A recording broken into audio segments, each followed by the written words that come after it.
အားလုံးပဲမင်္ဂလာပါရှင်ဒီနေ့မှာဆိုလို့ရှိရင်တော့ချင်းပြူအနေနဲ့ဖက်ပြပေးသွားမယ့်အစာအုပ်လေးကတော့လူငယ်စာရေးဆရာလေးဖြစ်တဲ့တော်တာမင်းရေးသားထားတဲ့လူငယ်တယောက်စိတ်တကြနေတဲ့ဆိုတဲ့စာအုပ်လေးကိုဖက်ပြပေးသွားမှာဖြစ်ပါတယ်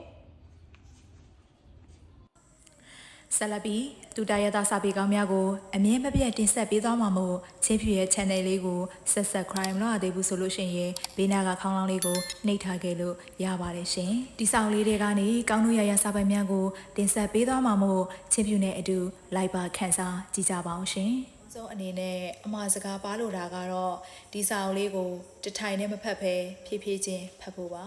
ဒီစာအုပ်လေးထဲမှာပါတဲ့စာသားလေးတွေကိုတွေးလိုက်ဖတ်လိုက်နဲ့အေးစစ်စစ်လေးဖတ်စီချင်ပါတယ်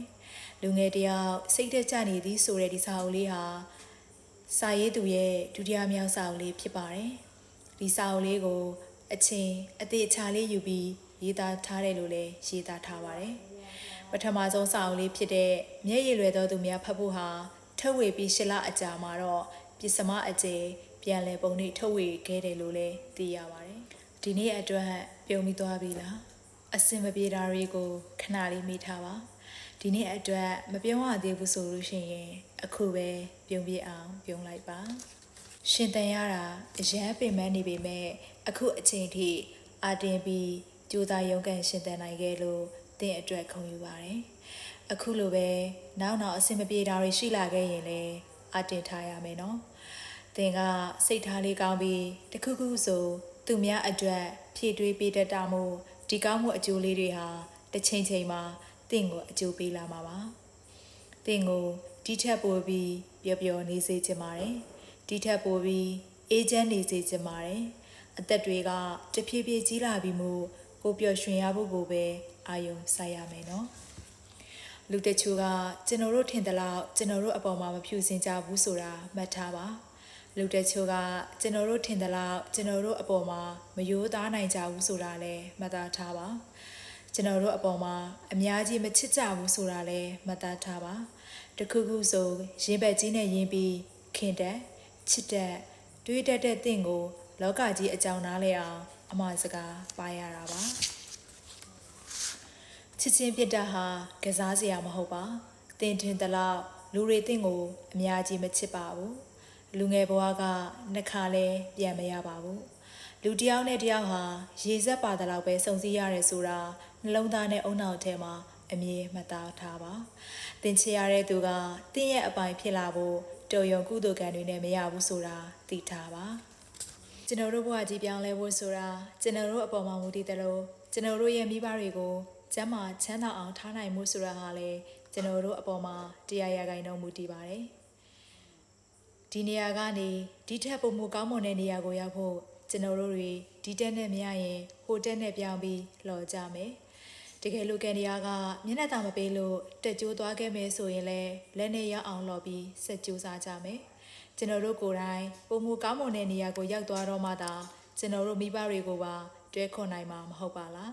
ဒါကြောင့်ကျွန်တော်တို့တွေကိုအတွက်မိဘတွေအတွက်2ဆ3ဆ4-5ဆအထိပို့ပြီးတော့ကြိုးစားကြမယ်နော်ကျွန်တော်တို့လက်ရှိအနေထားလက်ရှိလစာနဲ့ကျင်းတဲ့တင်းတင်ရောင်ရဲနေလို့လုံးဝမဖြစ်ပါဘူးကျွန်တော်တို့ရဲ့ဒီနေရာဒီ comfort zone ထဲမှာကြာရက်နေလို့လည်းမရပါဘူးဒီနေရာမှာအချိန်ကြာအထိ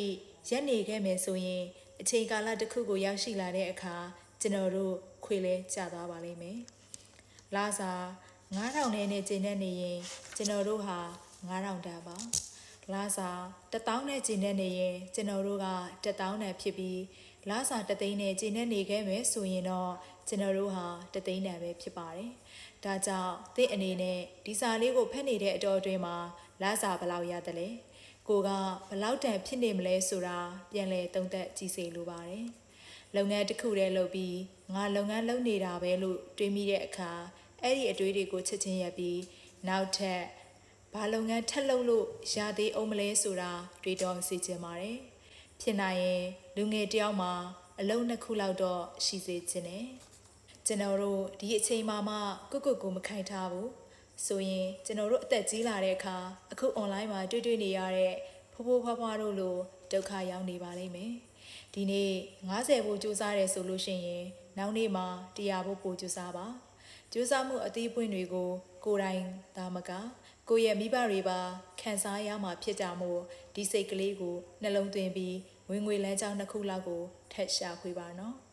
အလုပ်တွေအများကြီးလုပ်လို့အများကြီးပင်ပန်းရတယ်ဆိုရင်တော့အများကြီးလုပ်တဲ့အလုပ်တွေကပတ်စံတွေအများကြီးရတာမို့ပင်ပန်းရတာကပျော်စရာတစ်ခုလိုတောင်ဖြစ်လာပါလိမ့်မယ်အမဝင်းမင်းတန်းပြောသလိုပေါ့လူငယ်ဘဝမှာကြိုးစားဖို့မကြောက်ပါနဲ့အလုပ်လုပ်ဖို့မကြောက်ပါနဲ့တာဝန်ယူဖို့လည်းမကြောက်ပါနဲ့တဲ့ဒီအရာတွေဟာတစ်ချိန်ချိန်မှာပြန်တွေးတဲ့အခါသိပ်ပျော်စရာကောင်းလွန်းလာတာမို့အခုဒီစာလေးကိုဖတ်နေတဲ့အချိန်ကစပြီးအလုပ်တွေအများကြီးပို့လုပ်ဖို့တွေးတော့ပါအလုပ်တွေအများကြီးပို့လုပ်ပါဝင်ငွေလမ်းကြောင်းတွေအများကြီးဖန်တီးပါကျွန်တော်တို့တွေအမြင့်တနေရာမှာအတူတူပြန်ဆောင်ကြမယ်နော်အလဲလဲအပြူပြူဖြစ်နေချိန်တွဲမကူတဲ့အပြင်ထိုးချခဲ့ကြတဲ့ဆွေမျိုးတွေကိုရှိကိုမိဘရှိမှပြပြဝစ်စေဖို့ကျွန်တော်တို့ကြိုးစားကြမယ်ငွေမရှိလို့ငယ်ခဲ့ရတဲ့ကိုမျက်လားကိုမိဘမျက်နှာကိုငွေရှိန်နဲ့ရောင်ဝါမြင့်တင်နိုင်မှုကျွန်တော်တို့ကြိုးစားကြမယ်ကျွန်တော်တို့ရဲ့မိဘနဲ့ညီကိုမောင်နှမတွေကိုဒီထက်ပုံမကောင်းမွန်တဲ့အမြင့်တနေရာမှာထားနိုင်ဖို့ဆိုတာကျွန်တော်တို့ကြိုးစားမှဖြစ်မှာပါလူတိုင်းကတော့ငါကြီးလာရင်ဘာကြီးဖြစ်ရအောင်လုပ်မယ်။ဘာကြီးဖြစ်ချင်လဲဆိုပြီးအိမ်မက်တွေကိုစီရှိကြမှာပါ။တင်မှာလည်းအိမ်မက်ရှိသလိုကျွန်တော်မှလည်းအိမ်မက်တွေရှိပါတယ်။ကျွန်တော်တို့တွေအိမ်မက်ရှိကြတာချင်းတူညီခဲ့ကြပါတယ်။ဒါပေမဲ့အိမ်မက်ရှိတာချင်းပဲတူညီခဲ့ကြတာပါ။အိမ်မက်ကိုအကောင့်ထဲဖော်နိုင်ခြင်းမဖော်နိုင်ခြင်းတွေတော့မတူညီခဲ့ကြပါဘူး။တချို့ကအိမ်မက်တွေကိုမေးပြကြတယ်။တချို့တွေကတော့သူတို့အိမ်မက်တွေကဈေးကြီးလုံးလို့အိမ်မက်နောက်မလိုက်နိုင်တော့တာတွေရှိတယ်။တချို့ကတော့အိမ်မက်တွေကိုတစ်ခုပြီးတစ်ခုအကောင့်ထဲပေါ်ရင်အမြင့်ဆုံးမှာအလားပဆုံးဖြစ်နေကြပါပြီ။တင်ရောအိမ်မက်တွေကိုအကောင့်တိုင်းဖော်နိုင်ရဲ့လား။အမြင့်ဆုံးမှာအလားပဆုံးဖြစ်နေရဲ့လား။ဒါမှမဟုတ်ငငယ်တုန်းကမက်ခဲ့မှုတဲ့အိမ်မက်တွေကိုပါမင်းနေပြီလား။ကျွန်တော်ဖတ်ဖူးတဲ့ပုံမြင်လေးတစ်ပုဒ်ကိုပြောပြရမယ်ဆိုလို့ရှိရင်တော့ဟိုးရှေးခါတုန်းကကြက်ချံပိုင်ခြင်းဦးလေးကြီးတယောက်ရှိတဲ့။ဒီနေ့အဲ့ဒီဦးလေးကြီးဟာကြက်တွေကြေးဖို့အစာသွားဝယ်ရင်လမ်းမှာလင်းယုံဦးကြီးကိုကောက်ရတဲ့။လင်းယုံဦးမန်အဲ့ဒီဦးလေးကြီးကလည်းမသိဘူးပေါ့။ဒါကြောင့်ကြက်ချံပိုင်ခြင်းဦးလေးကြီးကအိမ်ပြန်ရောက်တာနဲ့ကောက်လာခဲ့တဲ့လင်းယုံဦးကြီးကိုကြက်ဥတွေနဲ့အတူထားလိုက်တဲ့။တိတ်မကြခင်မှာပဲအဲ့ဒီလင်းယုံဦးကြီးကနေတိတ်ကိုလှပတဲ့လင်းယုံလေးတစ်ကောင်ပေါက်ဖွာလာပါတဲ့။လင်းယုံလေးကလည်းအခြားကြက်တွေနဲ့တန်းတူသူ့ကိုယ်သူကြက်တကောင်လို့ထင်နေတာပေါ့ကွယ်အဲ့ဒီလင်းယုံလေးဟာကြက်တွေအစာစားတယ်လို့စားပြီးကြက်တွေလှုပ်ထုံးလုံနေအတိုင်းပဲလိုက်လှုပ်တာပေါ့တနေ့မှာတော့လင်းယုံငယ်လေးဟာသူ့အပေါင်းဖော်ကြက်တွေနဲ့အတူလေကွင်းပြင်ကြီးမှာစော့ကစားနေရင်ကောင်းကင်မှာလှပစွာပြန်ဝဲနေကြတဲ့လင်းယုံတွေကိုတွေ့လိုက်ရတဲ့ဒါနဲ့လင်းယုံလေးကကောင်းကင်မှာပြန်ဝဲနေကြတာဘာငယ်လဲရင်ဆိုပြီးဘေးမှာရှိတဲ့ကြက်ကလေးတွေကိုမေးလိုက်တဲ့ဒါနဲ့ကြက်ကလေးတွေကလည်းငါတို့သိအားကြရတဲ့လင်းယုံငတ်တွေပေါ့ကွာလို့ပြန်ဖြေပါတယ်လင်းယုံငတ်ကလေးကလည်းချက်ချင်းဆိုသလိုငါလည်းအဲ့ဒီလင်းယုံငတ်တွေလိုပြန်တက်ချင်လိုက်တာလင်းယုံငတ်တွေလိုပြန်တဲနိုင်အောင်ကြိုးစားမယ်ဆိုပြီးကြက်တွေကိုပြောလိုက်တော့ကြက်ကလေးတွေအားလုံးကဝိုင်းပြီးလောင်ရဲကြတဲ့ငါတို့ကြက်တွေဆိုတာမေပြင်းနေပဲဆိုင်တာကွာကိုနဲ့မဆိုင်တဲ့အရာတွေကိုမတ်မောမနေစမ်းပါနဲ့ကွာမင်းကကြက်ပဲကြက်လိုနေစမ်းပါကွာ။အော်ငါကကြက်ကလေးပါကွာ။ငါကလေးယုံတကောင်မှမဟုတ်ပဲလေးယုံတွေလိုဘလို့လို့ပြန်တန်းနိုင်ပါမလဲ။ငါမယူမိုက်တင်ပါဘူးဆိုပြီးကိုဖြည့်သိမ်းလိုက်တဲ့။နောက်နေ့တွေမှာလေးယုံငန်းငယ်လေးဟာအခြားလေးယုံတွေပြန်တန်းတာကိုကြည့်မိတိုင်းအားကြမိတိုင်းမင်းကကြက်တကောင်ပဲလေးယုံတွေလိုပြန်တန်းမှုစိတ်ကူးမြင်စမ်းပါနဲ့ကွာ။ကြက်ကကြက်လိုနေရမှာပေါ့ဆိုတဲ့အပေါင်းဖော်ကြက်ကလေးတွေရဲ့ပြောစကားကိုအမြဲကြားရောက်မိပြီးလင်းယုံလိုပြန်တန်းခြင်းတဲ့သူ့ရဲ့အိမ်မက်တွေကိုမေ့လျှော်လိုက်ပါတော့တဲ့ဒီလိုနဲ့တနေ့အိမ်မက်တွေအကောင့်ထဲမဖော်ပဲနေလာလိုက်တာနောက်ဆုံးမှာတော့လင်းယုံလေးကသူ့ရဲ့အိမ်မက်တွေမပြေဝပဲကြက်ကလေးတစ်ကောင်အဖြစ်ဘဝနေကုန်ချုပ်သွားတော့တဲ့တကယ်လို့လင်းယုံလေးသာသူ့ရဲ့အိမ်မက်တွေအပေါ်ယူသွခဲ့မယ်ဆိုရင်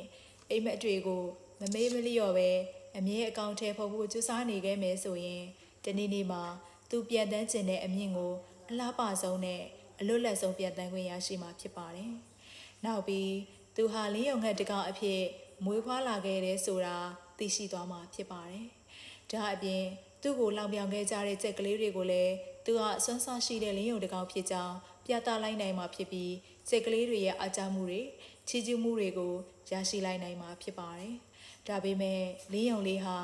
အိမ်မက်တွေကိုမေ့လျှော့လိုက်တာမို့သူဖြစ်ချင်ခဲ့တဲ့အရာတွေလည်းမဖြစ်ခဲ့ရတယ်လို့စိတ်ကလေးတွေအားလုံးဟာလည်းလင်းယုံလေးကိုကြက်တကောင်ပဲအဖြစ်အမြင်သတ်မှတ်သွားပါတယ်။အခုစာဖက်နေသူအနေနဲ့လည်းကိုယ့်ရဲ့အိမ်မက်တွေကိုလင်းလျူရှုထားခဲ့တာကြာပြီးဆိုရင်အခုပဲရောက်အကောင့်ထဲပို့ဖို့တိုက်တွန်းခြင်းပါတယ်။ဒါပေမဲ့တချို့အိမ်မက်တွေကအချိန်အကန့်အသတ်နဲ့သာအကောင့်ထဲပေါ်ရတာမျိုးမို့မဖြစ်နိုင်တော့တဲ့အိမ်မက်တွေအစားလက်ရှိအကောင့်ထဲပေါ်လို့ရနေသေးတဲ့အိမ်မက်တွေကိုရအော